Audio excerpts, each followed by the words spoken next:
Howdy everyone, I'm Dust Bunny, and welcome back to the Podfic's Baton Pass. Given that we're on Chapter 37 of ShutterBug, I think you guys know what's happening. With that in mind, today I will be reading Chapter 37 of ShutterBug by I. Riley.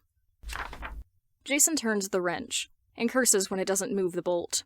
His mind brings him back into his thoughts. He still hasn't texted. His darker thoughts start to surface.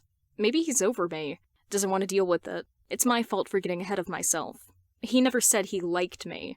I'm the one who convinced myself into thinking he liked me back. He doesn't hear the garage's side door open, nor the voice calling for him. Stupid. You got ahead of yourself, and now he wants nothing to do with you. Why would he? You're just a what? Failure? Disappointment? A freak? Jason! His head snaps up towards the voice. A familiar head of red hair greets him. Roy. The man sighs. Yeah, it's me. Jason sits back onto the floor. What are you doing here? Alfred called me. Said you haven't come out of here all day, and didn't answer when he called for food. Jason looks back at his bike, still broken. I've been trying to fix this thing. Can't get the engine to work. Roy looks the machine over before turning back to him. Why not ask Peter? Isn't this type of thing right up his alley? Jason tries to keep a neutral face, but he's known Roy for too long. It doesn't work. I haven't talked to him in a couple of weeks. Roy squints. And you think he's what? Lost all interest in you? Jason doesn't meet his eye. Damn it, Jason. You still don't think he likes you after all this time? How many people do you think can put up with you for this long? I can barely count them on one hand. He sighs when Jason doesn't answer.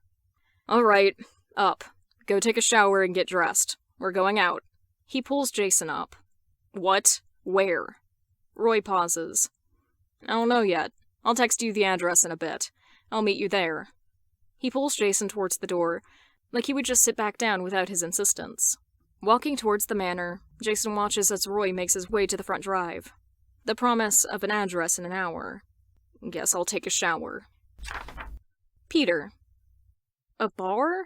The man nods, sending him a smile. I know you're not 21 yet, but I couldn't think of any other ways to say thank you for taking that job in Washington. Also, as an apology, since you wouldn't have gotten dragged off to who knows where if you hadn't taken it. Peter shakes his head. I wasn't gonna let you miss your son's birth, Ricky. The man smiles, but insists. Maybe so, but the least I could do is buy you a drink. Peter knows he won't give in, so he nods. Fine, but nowhere too crazy, okay? You have a kid to feed. Ricky laughs and pats him on the shoulder. You got it. He takes a second to look some places up on his phone and writes an address down. Here, meet me here around 8. Peter takes the paper and nods. Sounds good. With that, Peter turns back to the printer. He'd been printing off one of the photos of Diana to bring over to Jason, an apology for not stopping by sooner, and a way to tell him he didn't have a phone at the moment. He grabbed the image and slid it into the folder he'd grabbed. Turning towards the door, Peter stops short when he comes face to face with Kat. Whoa, sorry about that. Didn't see you there. She chuckles. No problem. She plugs her camera in and starts to select photos. Something catches Peter's eye when she moves her hair out of her face. New necklace? She turns to him with a smile. Like it? Isn't the green just like a cat's eye? Peter nods, his eyes flicking to her long blonde hair. You like cats? She nods, her smile getting a bit bigger. Love 'em. Want to see a picture of my baby? He nods, and she pulls out her phone, ignoring the messages from a mama cat and showing Peter a picture of an all-white cat with deep green eyes. Peter smiles and pulls his phone out. They are very pretty. This is my cat. She coos at the phone before the printer starts to beep. Oh, needs more paper. She moves to refill the paper tray, and Peter checks the time. I'll let you get back to work. I gotta run if I want to make the bus. She nods and says bye. Walking out of the building, Peter starts his walk to the bus stop. He's got to make a quick stop at the office to check in, and then go to his apartment to shower and work on some of his online classes. With Jason, later that night. Looking at his phone while leaning on the wall near the front, Jason sighs. Roy. Running late, go in and order a drink. Pushing off the wall, Jason does exactly that. He almost trips over the door's lining at the scene he catches in the corner of his eye. Swallowing, he moves to sit at the bar, keeping his head low so he doesn't notice him. The bartender comes by and takes his order, not bothering to check his ID. "Gin and tonic." The man nods and pours it before sliding it to him. He nods back in thanks and sips it, watching as the bartender moves down towards a familiar face. Down the line, Jason can see Peter sitting with an older guy. Peter laughs at something the man says before ordering a drink. A red and blue frozen drink is handed to him. The older man gets a whiskey. Jason downs his drink and tries to tune them out. Another glass is slid to him, and he can't ignore Peter's laugh. "Damn it, Roy, where are you?" He finishes his drink while trying to focus on the sports game that's playing. Gotham Knights are up 5-3 against the Metro Meteors. Bruce must be having a blast with that. He orders a double the next time the barkeep stops by. When he looks up, he can't help but look down the bar. Peter's eyes meet his. He breaks eye contact first, his attention being drawn by someone sitting next to him, blocking his view of Peter's position. Glancing to his left, he sees the man that's been staring at him for a while now. Jason just barely holds back a groan, slumping into the bar a bit, resting on his elbows. "Don't see pretty faces like yours around here often," the guy says, smirking down at Jason, using Jason's slumped posture as a way to make himself seem bigger. "Oh yeah?" Jason half-heartedly eggs on, used to this type. The man smirks. "Oh yeah? What do you say you and me go and have some fun?" the guy says, sliding a hand onto Jason's thigh, while his other moves to sit on the bar. Letting his head fall to the side, Jason makes eye contact with Peter again as he stands and starts to make his way over to him. Confused by the sudden movement, Jason moves to take his drink, the glass nearly touching his lips when it's smacked out of his hand. "What the fuck?" the guy shouts as the drink spills onto his pants. Looking up at the still stretched out hand, Jason follows it back to the angry and concerned Peter.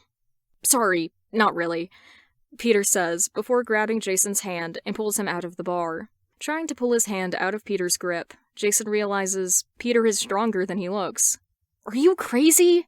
Peter starts, but Jason speaks before he can continue, his anger flaring.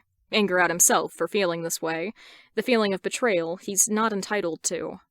"Me? What about you? Drinking with a guy twice your age in a bar?"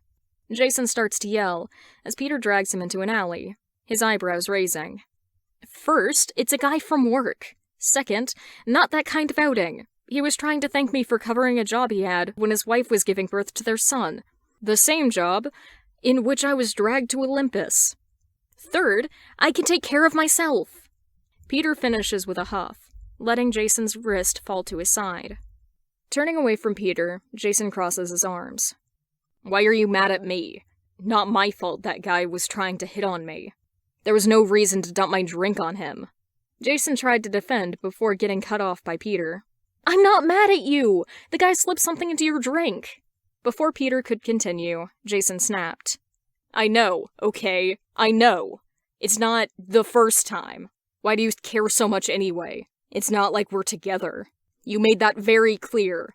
Jason startled slightly as he felt himself get pulled down. It took him a moment to realize what was happening. Peter was kissing him. Holy shit! Pushing himself deeper into the kiss, Jason can feel Peter pushed to do the same. Moving forward, Jason grabs Peter's leg to bring him up as his back hits the wall in front of him. Pulling apart only for brief breaths, they continue for what feels like seconds. Blinking, as Peter pulls back, they both start to catch their breath. "I think I've made myself plenty clear," Peter says between breaths. Resting his head on Peter's shoulder, Jason starts after a few moments, sharing his thoughts. A bit out of character for him, but he thinks Peter deserves to hear it. The alcohol in his system helping. "You've been avoiding me and haven't responded to any calls, let alone texts. Haven't seen you around or anything either. Figured I scared you off." Jason mumbled into the crook of Peter's neck. Letting out a small chuckle, Peter runs his hand through Jason's hair. "My phone got lost a bit ago, and I haven't been able to get a new one. As for the lack of sightings, I haven't meant to, or really realized I was hiding. I guess I got scared." Snapping his head up, Jason looks Peter in the eye. "You were scared." Getting a nod from Peter, Jason let his mind wander for a moment.